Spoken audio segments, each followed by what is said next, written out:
जम्मू कश्मीर विधानसभा का बजट सत्र 2025 उपराज्यपाल के अभिभाषण पर तीखी बहस की उम्मीद यहां पर सदन में जताई जा रही है। और साथ ही बात अगर की जाए विपक्ष की तरफ से हंगामे के आसार है। विपक्षी दल कई मुद्दों को लेकर सरकार के घेराव के लिए तैयार बैठे हैं, तो वहीं अब सत्र के कई प्रमुख मुद्दों को लेकर यहां पर बहस की संभावना है। और साथ ही आपको बता दें कि चुनाव से संबंधित धारा 370 को निरस्त करने जैसे विवाद इसमें शामिल किए गए हैं। आज जम्मू कश्मीर बजट सत्र में तीखी बहस होने की उम्मीद जताई जा रही है, क्योंकि बीजेपी, पीडीपी और पीपुल्स कॉन्फ्रेंस सहित विपक्षी दल कई मुद्दों को लेकर सरकार के घेराव के लिए पूरे तरीके से तैयार नजर आ रहे हैं। निसार अहमद हमारे संवाददाता हमारे साथ जुड़ चुके हैं। निसार, बात अगर कर ली जाए जम्मू कश्मीर में आज थोड़ा तापमान सदन में हाई रह सकता है, कौन कौन से मुद्दे बहस के इर्द गिर्द नजर आएंगे आज?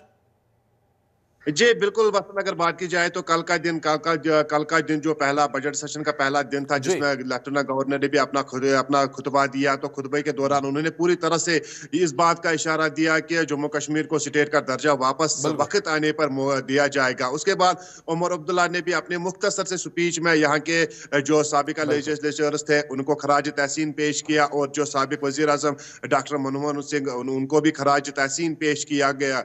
कुछ ही एमएलए ने वहां पे अपने मुख्तसर से स्पीच में उन्होंने तकरीबन कल का दिन इसी खराज तहसीन में गुजर गए हैं। लेकिन इंजीनियर रशीद के भाई शेख खुर्शीद जो एमएलए लंगेट है, उन्होंने वहां पे कुछ देर तक वहां पे हंगामा खड़ा किया। उन्होंने हालिया जो बारामुल्ला और कठुआ में जो हालिया आम शहरियों की हलाकत पर बात उठाई और 370 पे भी बात उठाई, और उन्होंने वहां पे कुछ देर के लिए वहां पे हंगामा शुरू किया था, लेकिन बाद में मार्शल्स ने उन्हें वहां से बाहर निकाला। तो आज का दिन काफी अहम माना जाएगा, क्योंकि आज के दिन यहाँ पे पीडीपी की तरफ से जो प्रस्ताव बनाए गए हैं वो भी शायद आज असेंबली में दाखिल किए जाएंगे, जिसमें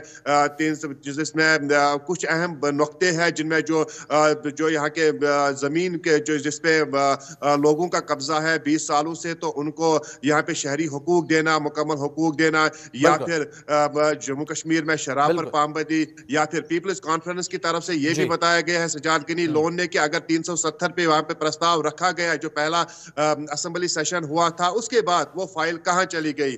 लेकिन 370 पे भी बात हो सकती है। शेख खुर्शीद वहां पे कुछ देर के लिए वहां पे हंगामा खड़ा कर सकता है, क्योंकि उन्होंने ये भी उमर अब्दुल्ला को चैलेंज किया है कि अगर इंजीनियर रशीद पिछले कई सालों से नजरबंद हैं, तो उनके लिए असेंबली में कोई बात क्यों नहीं करता है। तो ये एक बहुत बड़ा मसला वहां पे बन सकता है। लेकिन जिस तरह से बीजेपी ने अभी तक ऐसा कोई बिल लाने की कोई इशारा नहीं दिया है, लेकिन बीजेपी की तरफ से ये बात बिल्कुल क्लियर है कि वो वहां पे कोई ना कोई वहां पे हंगामा कर सकते हैं। अगर किसी भी तरह से किसी भी लीडर या किसी भी एमएलए की तरफ से 370, 35A या स्टेटहुड के लिए वहां पे कोई बात छीड़ी गई है, तो उसके बाद वहां पे बीजेपी के पास एक मुकम्मल जो 28 एमएलए है वो वहां पे कुछ मसला खड़ा कर सकते हैं। लेकिन जिस तरह से उमर अब्दुल्ला के जो स्पीचेस बार बार आते हैं कि मुझे लोगों के डेवलपमेंट के लिए यहाँ पे सोचना है, मुझे लोगों की बहबूदी के लिए सोचना है, तमाम एमएलए साथ ही साथ एलजी को एतमाद में लेकर लोगों की भला के लिए, लोगों की खिदमत के लिए काम करने होगी। लेकिन जिस तरह से जो उन्होंने मैनिफेस्टो के दौरान जो बातें बताई थी, हालांकि अभी तक वो मुकम्मल नहीं हुई है। जो उन्होंने बताया था कि मैं 12 सिलेंडर्स गैस सिलेंडर्स लोगों को मुफ्त तकसीम करूंगा, उसके बाद यहाँ के जो डेलीवेजर्स है उनको रेगुलर करूंगा। तमाम मुद्दे हैं जिन पर आज बहस जम्मू कश्मीर में सदन में देखने को मिलेगी। आप हमारे साथ बने रहिए।